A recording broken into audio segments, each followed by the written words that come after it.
Amados irmãos e irmãs, a graça e a paz de Deus nosso Pai e de seu Filho Jesus Cristo seja com todos e todas. Essa semana, no dia 12 de agosto, nós comemoramos os 161 anos de fundação da Igreja Presbiteriana do Brasil. Sim, no dia 12 de agosto de 1859, o jovem pastor e missionário Ashbel Green Simonton, um norte-americano, aportou aqui no Rio de Janeiro para evangelizar e montar a primeira igreja evangélica para brasileiros. Naquela época, segundo o reinado, já havia duas denominações no Brasil, a igreja anglicana e a igreja congregacional.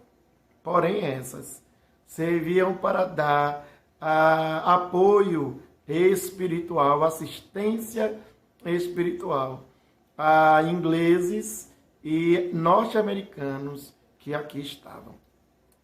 Simonton chegou ao Brasil com uma outra finalidade, que era evangelizar e montar uma igreja para brasileiros. É interessante a sua história. Muito jovem, ele foi tocado durante o avivamento que varreu os Estados Unidos em 1855. Foi ao seminário e lá, durante um sermão do pastor Charles Rod, Simonton se sentiu vocacionado para missões, se sentiu tocado pelo Senhor e chegou ao Brasil com apenas 26 anos. O Brasil, naquela época, era atingido por uma série de doenças, febre amarela, varíola, peste. Uma dessas ceifou a vida de Simonton aos 34 anos. Seu ministério foi curto, apenas 8 anos, mas ele deixou um legado muito importante na sua época e até os nossos dias. Simonton fundou a Igreja Presbiteriana do Rio de Janeiro, a nossa famosa catedral. Fundou ali um presbitério, fundou um jornal evangélico, o jornal A Imprensa Evangélica, e fundou o primeiro seminário teológico protestante no Brasil, onde ele ajudou a formar e ordenar José Manuel da Conceição, um ex-padre que se tornou o primeiro pastor brasileiro. Irmãos, lembrando desses irmãos poderosos do passado, lembrando que a nossa igreja, a Igreja Presbiteriana da Boca do Rio, também completou essa semana 20 anos. Eu gostaria de lembrar de um missionário, pastor norte-americano Billy Graham, ajoelhado, fazendo uma oração. Faze de novo, Senhor. Faze de novo. Pensando nisso, nesses homens de Deus do passado, nesses baluartes da fé, eu gostaria de ler com os irmãos a carta de Paulo a Tito, no capítulo 2, dos versículos 1 a 10, para a nossa meditação. Vamos lá? Tu, porém, fala o que convém à sã doutrina. Quanto aos homens idosos, que sejam temperantes, respeitáveis, sensatos, sadios na fé, no amor e na constância. Quanto às mulheres idosas, semelhantemente, que sejam sérias no seu proceder, não caluniadoras, não escravizadas a muito vinho, sejam mestras em fazer o bem, a fim de instruírem as jovens recém-casadas a amarem ao marido e aos filhos, a serem sensatas, honestas, boas donas de casa, bondosas, sujeitas ao marido, para que a palavra de Deus não seja difamada. Quanto aos moços, de igual modo, exorta-os para que em todas as coisas sejam criteriosos. Torna-te pessoalmente padrão de boas obras. No ensino, mostra integridade, reverência, linguagem sadia e irrepreensível, para que o adversário seja envergonhado, não tendo indignidade nenhuma a dizer a vosso respeito. Quanto aos servos, que sejam em tudo obedientes ao seu Senhor, dando-lhe motivo de satisfação. Não sejam respondões, não furtem, pelo contrário, deem prova de toda fidelidade, a fim de honrarem com todas as coisas a doutrina do nosso Senhor. Vamos orar? Ó Senhor Deus Todo-Poderoso, abençoa-nos, ó Pai, agora que a Tua palavra está aberta. Instrui-nos, ó Deus, aconselha-nos, ó Deus, e constrange-nos, ó Deus, através da Tua santa palavra, em nome de Jesus. Amém.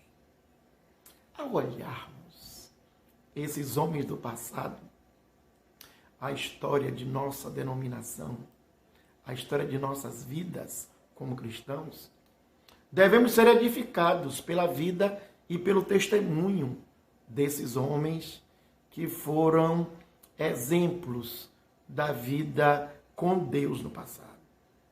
É aquilo que Hebreus chama de a grande nuvem de testemunhas, lá no capítulo 11 e no início do capítulo 12. Porém, irmãos, jamais devemos olhar para esses homens durante tanto tempo, contemplarmos tanto tempo, ao ponto de criarmos os nossos ídolos. Sim, é uma marca de algumas igrejas da nossa época. O culto à personalidade, o culto ao líder. E isso é vergonhoso e lamentável. Simonton, como Tito, era um jovem pastor que Paulo havia deixado na ilha de Creta para fortificar os irmãos da igreja instalada naquela importante ilha, os quais estavam sendo perseguidos por pagãos e combatidos por judaizantes. Por isso, Paulo lhe passa algumas instruções como devem se comportar os líderes e presbíteros, capítulo 1, versículo de 5 a 16, os homens idosos, capítulo 2, versículo 2, as mulheres, do capítulo 2, versículo 3 ao 5, os jovens, capítulo 2, versículo 6, os servos, capítulo 2, versículo 9 e 10, e o próprio Tito, pastor da igreja, capítulo 2, versículos 1, 7 e 8. Esses versículos que servirão de base para a nossa pregação de hoje, Paulo está mostrando qual a importância da igreja estar funcionando corretamente, plenamente, como corpo de Cristo, para edificação e crescimento desse corpo e para o combate aos infiéis. Hoje, que estamos lembrando dos 161 anos da IPB, lembrando dos 20 anos da Igreja da Boca do Rio, gostaria de falar sobre características de um bom pastor, as quais devem ser imitadas por todos os demais líderes e crentes. Em primeiro lugar, o pastor, ele fala a sã doutrina.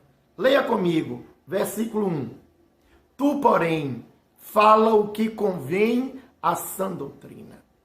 Irmãos, lamentavelmente, isso tem faltado em muitas das nossas igrejas. Igrejas que se dizem cristãs, igrejas que se dizem protestantes ou evangélicas. O nosso púlpito tem se transformado numa plataforma, numa tribuna. E os nossos templos tem se transformado em auditórios para os mais diversos temas. Recentemente, um amigo meu me disse: o ministério do meu pastor é voltado para o coaching, uma ferramenta muito utilizada nos nossos dias para o desenvolvimento intelectual, pessoal e profissional, para os indivíduos descobrirem o seu talento, potencializarem o seu talento, descobrirem o que tem melhor em si e como eles podem se desenvolver.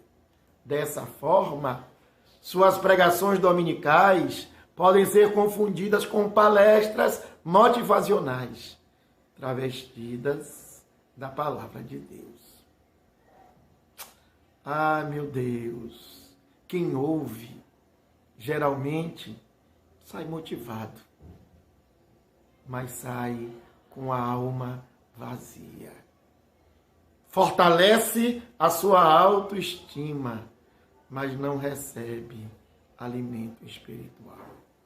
Em outros lugares, nós temos ouvido de pastores que falam sobre política partidária, sobre ideologia política, sobre filosofia, sociologia, antropologia, história. E eu já ouvi falar até de quem usasse o púlpito para vender produtos de beleza. Pasmem, mas vocês sabem que é verdade. Dos mais diversos temas, eles se interessam. E se você prestar direito atenção, sequer leem a Bíblia. E quando leem, vão explicar uma outra coisa qualquer, que não tem nenhuma ligação com o versículo que eles leram.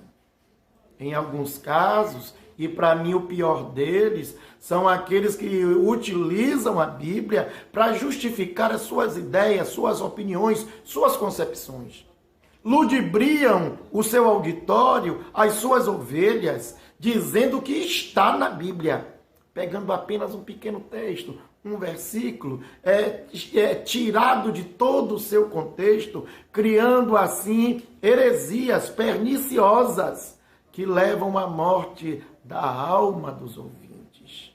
Diz o apóstolo Judas: ai deles, porque prosseguiram no caminho de Caim, e movidos pela ganância, se precipitaram no erro de Balaão, e pereceram na revolta de Coré.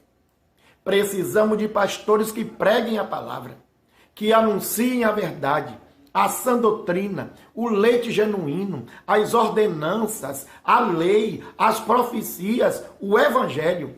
Precisamos rejeitar toda palha que não alimenta, as genealogias sem fim, as fábulas insensatas, as cerimônias e festas sem sentidos, as profetadas desconexas que alegram o coração, mas acabam amargurando e matando a alma, pois não salvam e não deixam que os outros sejam salvos. Precisamos, irmãos e irmãs, de fogo no nosso púlpito, mas não de fogo estranho, nem fogo emocional. Precisamos sim do Espírito e vida. Precisamos da palavra de Deus. Eu queria fazer uma oração e imediatamente um apelo. Senhor, toca fogo no nosso púlpito. Enche de graça e de alegria e de poder e de sabedoria e de autoridade e de ousadia os nossos pastores e pregadores. Remove dos nossos púlpitos aqueles que não têm compromisso com a tua palavra e com a verdade. Em nome de Jesus. Amém. Se você, meu irmão, consegue fazer essa oração, ou uma oração semelhante a essa, como a que eu fiz, eu quero te fazer uma pergunta. O que você está fazendo numa igreja como essa, que não anuncia a palavra de Deus com fidelidade? O que você está fazendo aí? Deus está lhe dando a oportunidade, Deus está lhe dando o alerta e lhe mostrando que talvez seja o momento de você sair daí. Deixe de priorizar o ar-condicionado, o conforto dos bancos, do data show, do espetáculo e priorize a santa e gloriosa Palavra de Deus. Amém. Quais são as características de um bom pastor que devem ser imitadas pelos demais líderes e crentes? Em segundo lugar, ele é padrão. Veja aí, versículo 7, leiamos juntos. Torna-te pessoalmente padrão de boas obras. Até aí, meus irmãos. Sempre que falo de padrão, eu geralmente uso a expressão padrão a ser seguido. E acabo caindo aí, num vício de linguagem, num pleonasmo. Porque padrão sempre está associado à ideia de exemplo, de referencial, de paradigma a ser seguido, a ser copiado, a ser imitado. Quando temos alguém assim, um exemplo, um padrão, queremos e devemos querer ser como eles são, imitá-los ou nos aproximarmos o máximo possível. A Bíblia nos ensina assim.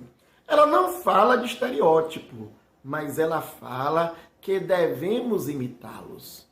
Lembrai-vos dos vossos guias, os quais vos pregam a palavra de Deus, e considerando atentamente o fim da sua vida, imitai a fé que tiveram.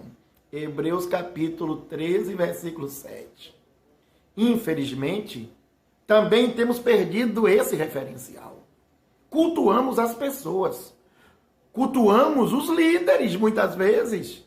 Quando encontramos um pastor tido como bem-sucedido, aquele que mora numa boa casa ou num apartamento, que tem um bom carro, que veste roupas boas, bonitas e de marca, queremos ser iguais a ele, porque temos a ideia do sucesso. Lembra que anteriormente eu lhe falei do culto à personalidade, do culto ao líder? Porém, mais uma vez, não é este padrão que está sendo ensinado na Bíblia. O texto fala claramente ser padrão de boas obras, padrão de piedade, padrão de santidade, padrão de retidão, de vida de oração, de consagração, de leitura da Bíblia, de ser uma Bíblia viva a cada instante. Há uma expressão neopentecostal muito usada. Honre seu pastor, honre seu líder, se preocupe com ele, obedeça, socorra e muitas vezes levante ofertas para ele, como na igreja primitiva. Irmãos, que bobagem! O texto está falando exatamente o contrário. O texto está nos contando de homens que abandonaram suas vidas, abandonaram ou perderam os seus empregos, abriram mão ou perderam seus empregos, foram expostos à perseguição e a perigos de toda espécie, porque entregaram suas vidas totalmente ao Evangelho e à assistência de suas ovelhas. Muitos dos que me ouvem sabem do que eu estou falando. Pastores que conhecem cada uma de suas ovelhas, sim, conhece o nome de cada uma, porque conhece as suas histórias, visitou-as, procurou-as, deu-lhes assistência. Eles honraram primeiramente a Deus e, em segundo lugar, as suas ovelhas.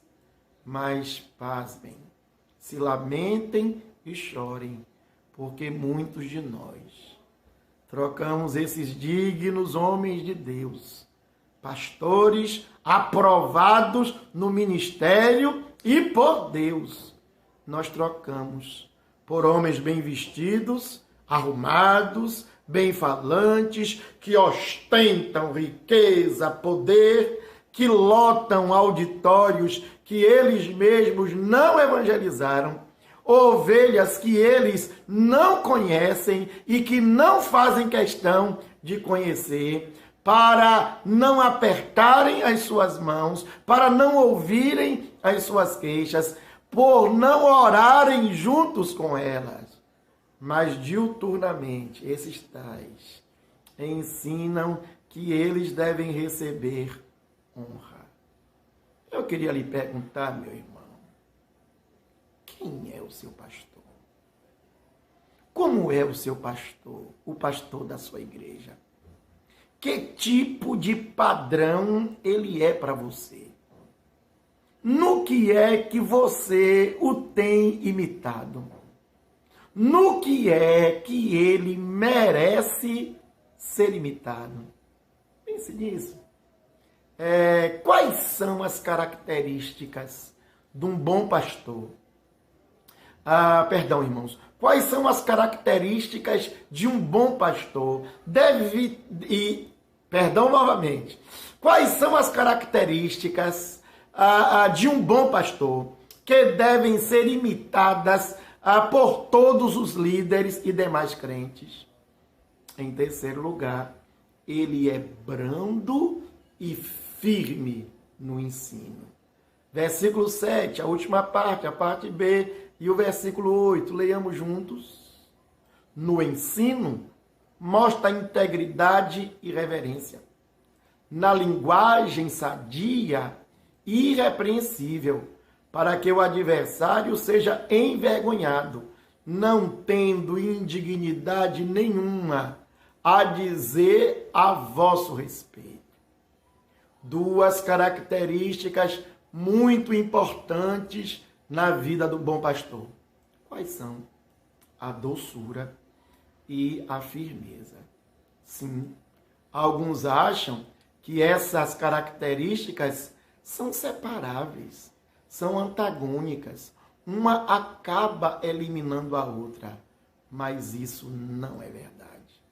As duas devem e precisam andar em harmonia. Doçura não alivia a firmeza. Firmeza não suplanta a doçura. Precisamos de pastores que sejam firmes e doces. O pastor, irmãos, é um cidadão como qualquer outro cidadão.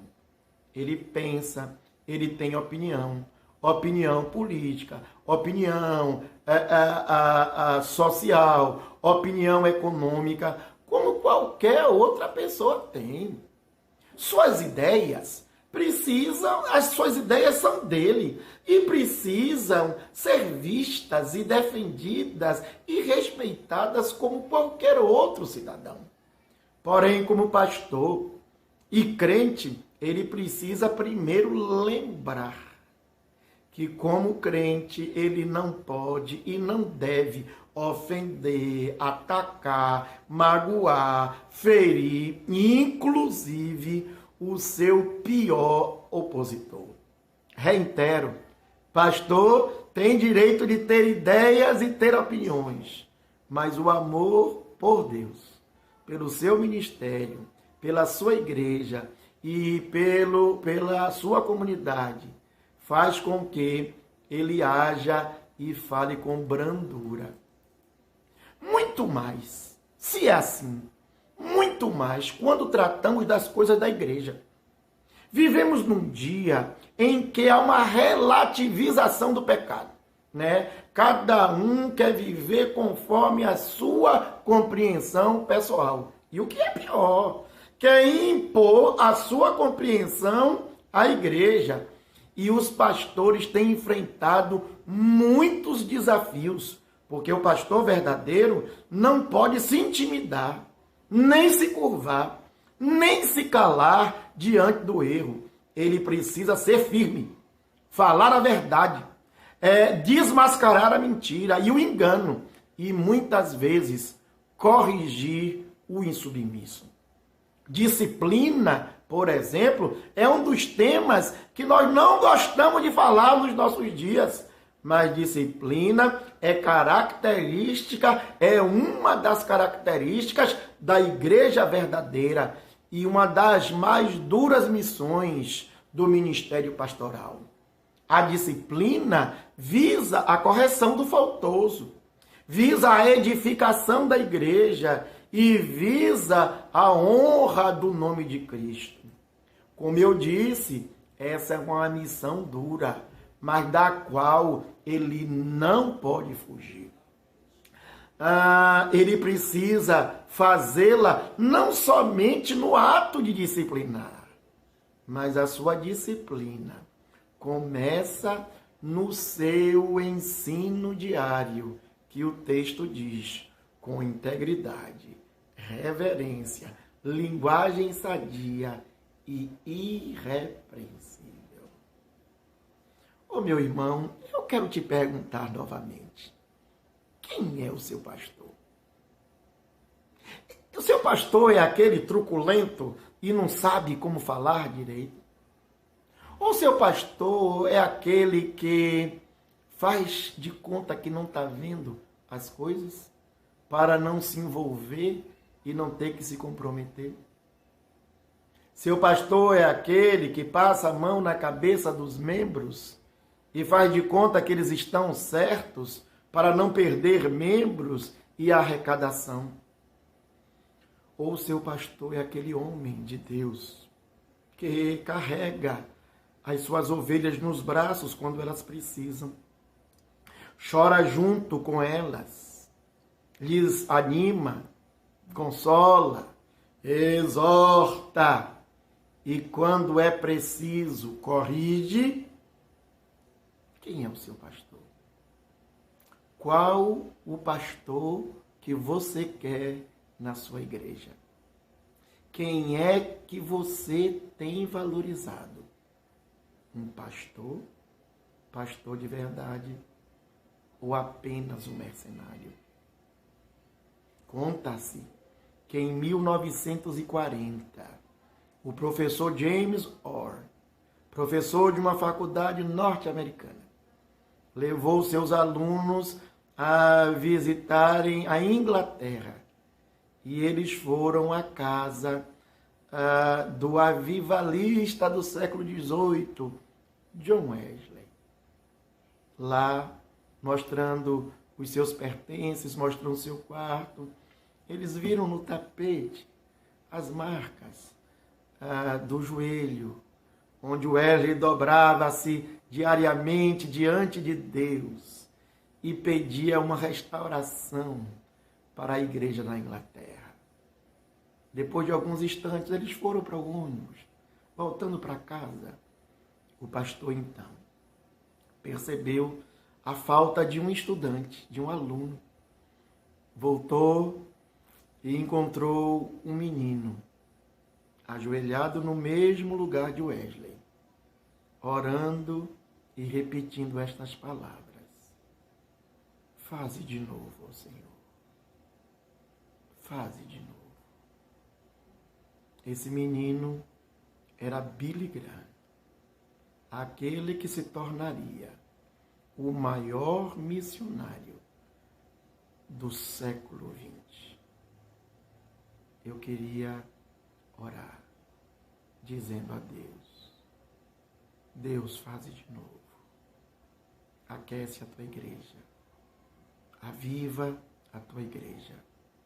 Renova a nossa igreja. Toca fogo no nosso púlpito e nos dá homens segundo o teu coração, cheios de graça, de alegria e de poder. Em nome de Jesus.